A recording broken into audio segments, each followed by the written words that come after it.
चांद की सतह पर नील आर्मस्ट्रॉन्ग और उनके साथियों के कदमों के निशान आज भी मौजूद हैं, क्योंकि वहां पर हवा न होने की वजह से वह निशान मिटा नहीं है।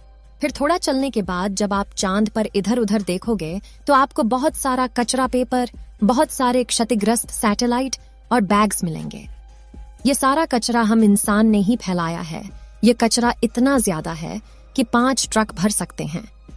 चांद पर कचरा और ये पेपर अंतरिक्ष यात्रियों ने फेंके थे, जिसमें उनकी मानव मूत्र और उल्टियां हैं। अब आप चांद की जमीन पर खड़े हैं तो आपको सबसे ज्यादा खतरा आसमानी मौत का है। चांद का गुरुत्व आकर्षण कम होने की वजह से इसके पास कोई भी वायुमंडल मौजूद नहीं है। वायुमंडल की नामौजूदगी के कारण वहां पर रहने वालों के लिए उल्का पिंड से मरने का खतरा लगातार बना रहता है। यानी आप चांद पर खड़े हैं और पता नहीं कब एक बड़ा पत्थर आसमान से गिरकर आएगा और आपकी मौत वहीं पर हो जाएगी। यही वजह है पृथ्वी से देखने पर जो चांद पर काले धब्बे दिखाई देते हैं, असल में वे धब्बे नहीं, गड्ढे हैं। जहां पर सूर्य की रोशनी नहीं पहुंच पाने की वजह से वो धब्बे नजर आते हैं। सूर्य के बाद आसमान में सबसे ज्यादा चमकने वाली अगर कोई चीज है तो वो है चंद्रमा। जब हम पृथ्वी से आसमान की तरफ देखते हैं तो हमें नीला दिखाई देता है, लेकिन जब चांद से आसमान की तरफ देखेंगे तो हमें नीला नहीं बल्कि काला दिखाई देगा। यानी आप जब भी ऊपर आसमान की तरफ देखेंगे तो आपको लगेगा कि आप काले आसमान की दुनिया में आ गए हैं।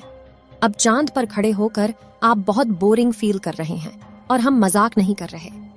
अमेरिकी अंतरिक्ष एजेंसी नासा ने वर्ल्ड रिकॉर्ड में अपना नाम दर्ज करवाते हुए चांद पर वाईफाई की सुविधा उपलब्ध करा दी है, जो कि 3 MBPS तक इंटरनेट स्पीड देता है। यानी आप आराम से चांद पर इंटरनेट चलाकर अपना एंटरटेनमेंट कर सकते हैं। अब आपका मन कर रहा है इंटरनेट तो बहुत हुआ, अब चांद से मैं पृथ्वी पर अपने घर फोन करके बात करता हूँ।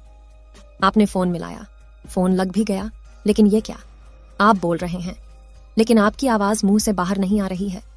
जी हाँ, ये सच है, चांद पर आप कितना भी जोर से चिल्ला लें, आपकी आवाज मुंह से बाहर नहीं आएगी। धरती पर वायु की हमेशा हर जगह उपस्थिति रहती है, लेकिन चंद्रमा का अपना कोई वायुमंडल नहीं है, इसलिए वहां पर ध्वनि तरंगों का संचरण सामान्य रूप से संभव नहीं है। यदि आप चंद्रमा पर किसी को पुकार कर बुलाना चाहेंगे तो उस तक आपकी आवाज नहीं पहुंच पाएगी। परंतु चंद्रमा पर एस्ट्रोनॉट्स स्पेस सूट में रहते हैं, जिसमें ऑक्सीजन और नाइट्रोजन भरकर कृत्रिम रूप से वायुमंडलीय दबाव बनाया जाता है। इसलिए वे सूट में बात कर सकते हैं और उसमें लगे